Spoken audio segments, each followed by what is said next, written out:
Aging is a process. You don't know what's in front of you, Right. and you don't know how to navigate that. There are so many unknowns. Aging life care managers are the experts in aging. We can anticipate and help people learn about what are normal parts of aging, having that third party as a neutral person who's really focused on objectively standards of health, safety, and well-being. Those are always our perspectives and our focus. We are able to look beyond the limits of Medicare and health insurance and community resources and get creative and get very tailored and personalized care, whether that's a neighbor, a pastor, a friend, their family, and really being the quarterback to sort of center the care around that person. I like how you said the quarterback, and it's really what it is. Welcome to Connecting is Caring. Connecting is Caring connects the resources within the community, connects the real gems in the community, connects the stories that you should hear in the community. And today we have a wonderful guest with us, Blanca Nazareth. Blanca, thank you so much for being a guest on our show. Thank you for having me, Sam. Blanca, tell me a little bit about you. I mean, you lived in South Bay all your life. Tell us a little bit about your life before you became the care manager. Sure. I'm proud to consider myself a South Bay native. I was born and raised here in the South Bay, and I'm a licensed clinical social worker. I've been in practice over 20 years, and I'm the founder of Age Well South Bay. I'm a geriatric care manager and aging life care professional, a member of the Aging Life Care Association, and a proud friend of yours. Thank you, Blanca. I'm really honored to be your friend. Tell me a little bit about your career. I know you worked with Kaiser. Are you still working with Kaiser? Or I do. I maintain a small caseload of clients with Kaiser on a part-time basis, and that's really where I started my career as a medical social worker. Uh-huh. I went to Mount St. Mary's University as an undergraduate student and thought I wanted a career in healthcare, Uh-huh. but my trajectory took a little turn, and I was mentored by two social workers at the Mount. And it was at that point that I really dove into gerontology and sociology and knew that I wanted a career in social work. I didn't know exactly what that would look like, but I was really lucky and grateful to have my first year internship as a graduate social work student at Kaiser. Uh-huh. And when I had the internship in healthcare, I was able to see what went on behind the scenes in the hospital and clinics, and really found that that was my passion, to incorporate the social work mindset and perspective with healthcare. And so I've been a medical social worker over 20 years. That's so wonderful. You said something about gerontology. So where did you go for gerontology? Which school? I went to Mount St. Mary's University. So they have two campuses. The campus I attended was near Brentwood, and it was local to the South Bay, close enough to home that I could commute back and forth. Uh-huh. I always have had an affinity with older adults and connecting with seniors. Uh-huh. So when I was a student trying to find my way, I really gravitated towards gerontology and had some amazing internships working with older adults. How long is the course, the gerontology course? It was a 4-year bachelor's 4 year degree. bachelor. Oh, Mhm. wow. Yeah. I didn't realize that. Yeah. Do you recommend anybody who is interested in a career serving the seniors for them to have a degree in gerontology? Absolutely. I think there are a lot of opportunities. My degree is an undergraduate degree, but there are master's programs Uh-huh. that focus on gerontology, and some programs that even give you the double degree with gerontology and social work. Social work is my calling, and I feel glad to have been able to combine the two roles of working with older adults as a social worker. I want to take a step back. What made you choose gerontology for your undergrad? I mean, you're young at that time, and serving older adults is not something that young people think about. So what really made you choose gerontology as your undergrad? I just felt a great comfort and affinity working with older adults. And I think that really stems from my background. Growing up with my grandparents, I was able to grow up in a multi-generational household and spent a lot of time with my grandparents, and I just found them fascinating and really was able to connect with my grandparents and other family members, and found that there's a tremendous amount of wealth and just a blessing to be able to be connected to older adults in that way. I completely believe in that, in the sense, I wish there is more stories like what you shared right now. And I mean, your experience with your grandparents, you took that to the education level, and next thing you're taking it to the professional level, and you're living that life. Not everybody can talk about that, but you do. Even as an undergraduate student, I did recognize that my personal experience being raised with my grandparents in a multi-generational household and my cultural background as a Latina were very unique. Uh-huh. I was very cognizant of the fact that my family as a whole system was really focused on our elders and how we could support them and enrich their lives. And it was not so much about what they were doing for us. It was more about what we would do for them. It really resonated with me and made me think a lot about the cultural aspects, being Latina, being so close to my grandparents, what other people's experiences were like, and how we could help support other seniors and elders to have their most quality of life in their later years.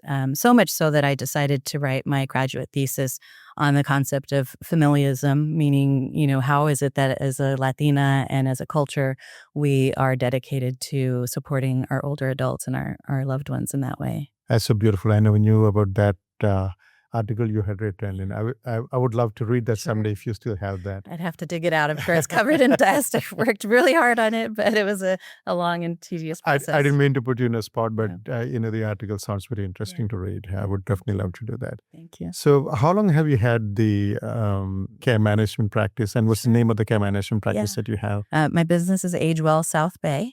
Age Well South Bay. I'm a solo practitioner. I work directly with my clients in the community, and I started the business in 2021. 2021. So that's 5 years now. Yeah. Congratulations. Thank you. It's been a journey, right? It's been quite a journey.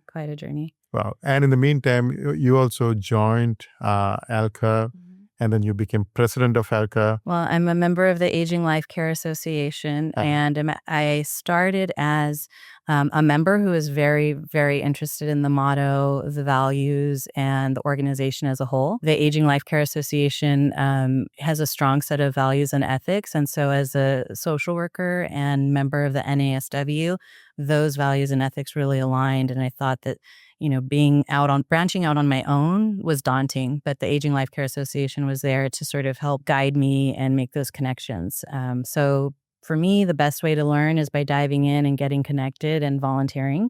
And that's what I did right out of the gate. I was able to connect with very passionate members of the Aging Life Care Association who encouraged my participation and learning by actively doing. And so I was on the leadership team for the Los Angeles unit of ALCA.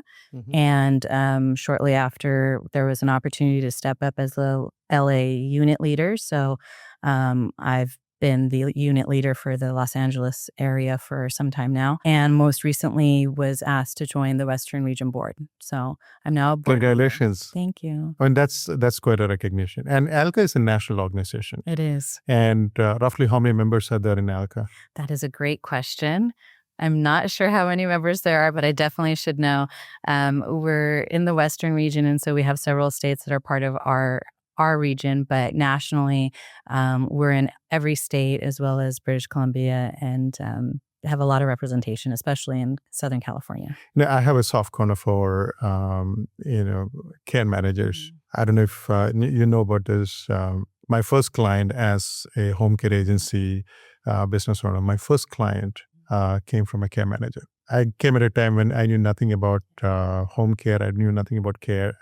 I'm a mechanical engineer, right? This care manager, she taught me everything that I need to know today. So I have a really soft corner for care management. And I really want this profession to be known by more people because there is so much that you bring as value to the older adults. You have served hundreds of clients by now. I would like you to share some standout moments about a client. You don't have to reveal the name or anything like that, but some standout moment, that you want others to hear about it. I think my experience is pretty unique in that I've had the opportunity to work in an HMO setting and see the challenges that people and experience every day navigating complex medical systems. One of the cases that stands out to me the most is a 92-year-old lady who lives locally and is very, very determined and independent woman.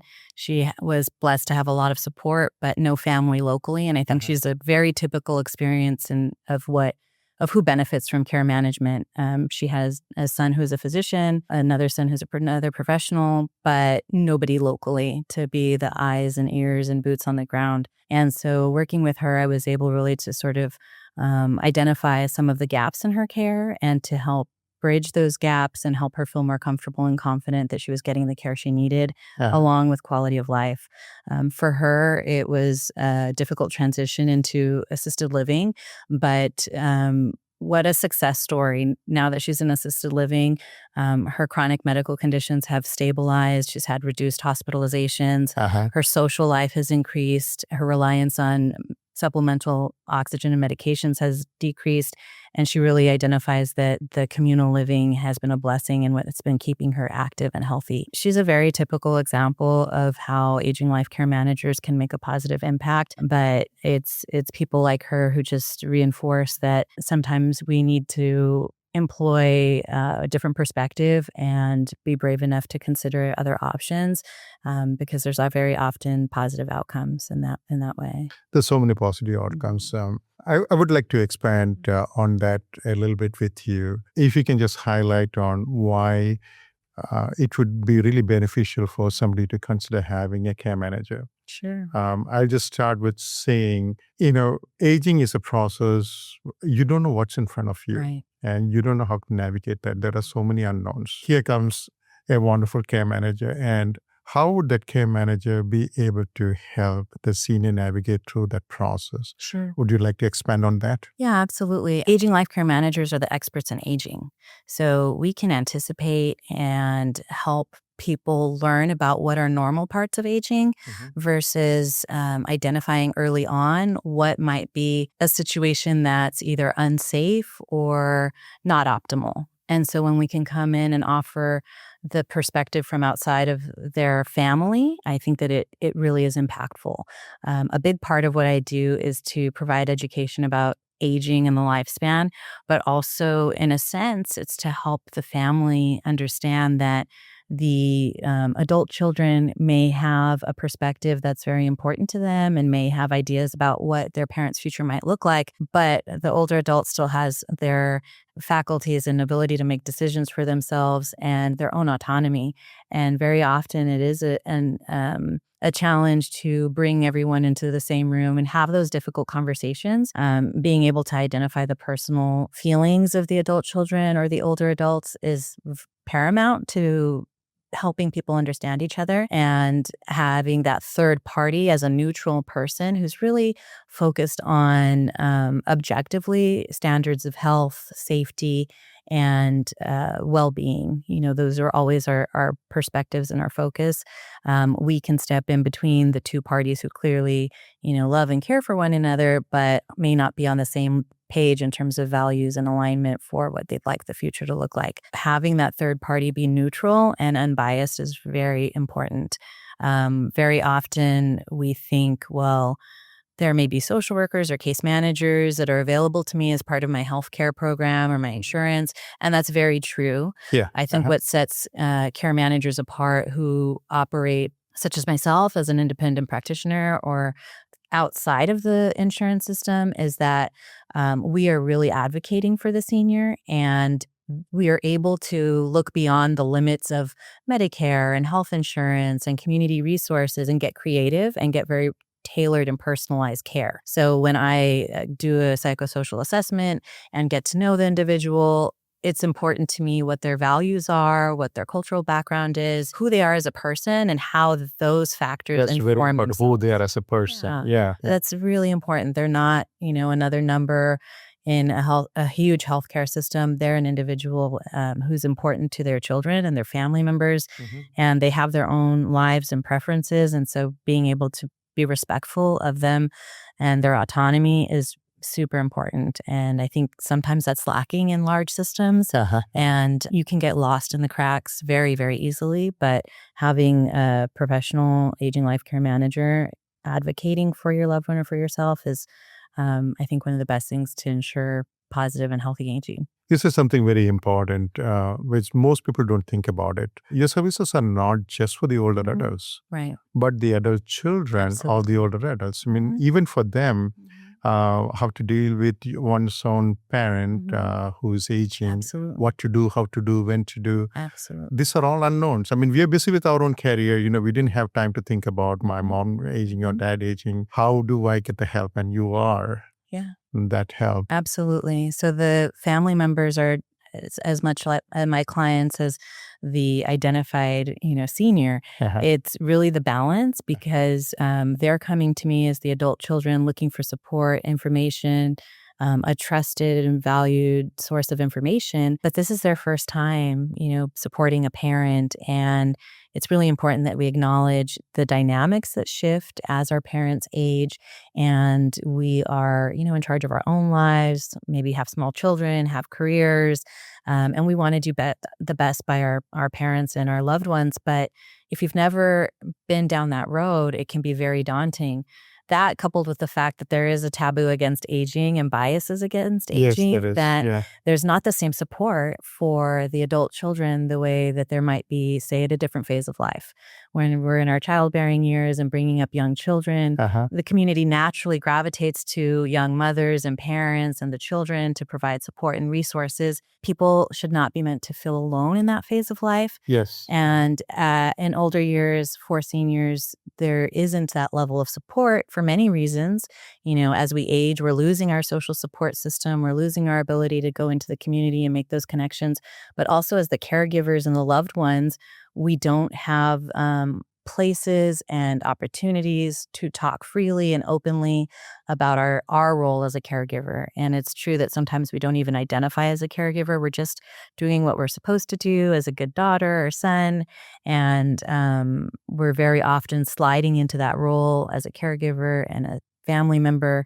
Our dynamics are changing. And as a care manager, I care just as much for that person and their experience as I do for the older adult. And I want to give them the opportunity of peace of mind and help to lower their anxieties so that they can step into their role as that adult child and not the chauffeur, not the pharmacist, not the, medical social worker. They can really get that relationship back. And so by taking off some of those time constraints, the stressors, and giving them back the gift of that relationship, I think that's very, very meaningful. It takes a village to support the older adults in their process of aging.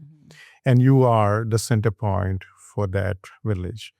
And who else in the village do you connect with as a resource, as a support for the older adults? As a care manager, I'm constantly interacting with medical providers, service providers, whoever's in their community, in their home, whether that's a neighbor, a pastor, a friend, their family, and really being the quarterback to sort of center the care around that person. I like how you said the quarterback. And it's really what it is. Yeah.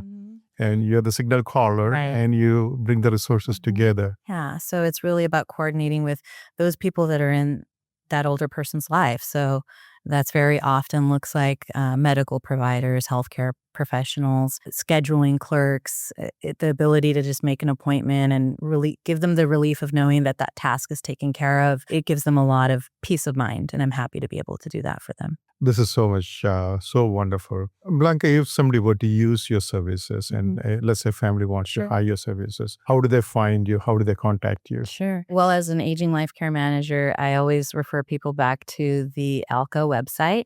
There's a tab there that says Find an Expert. And so being national, there are aging life care experts everywhere. If you're local to the South Bay and you're interested in connecting with me, I have a website. It's www.agewellsouthbay.com. Anyone is welcome to go online and take a look at the scope of services and reach out there, or they can send me an email at blanca@agewell.com.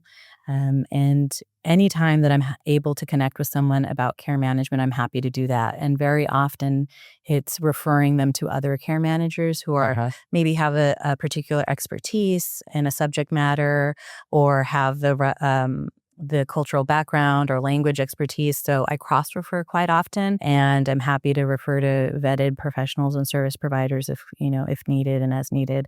And I think that's one of the blessings of working with a care manager is that I have the longstanding relationships in the community with people like you and your organization. And I can take that stress of saying, oh gosh, the hospital handed me a list of 25 service providers. I have no idea where to start.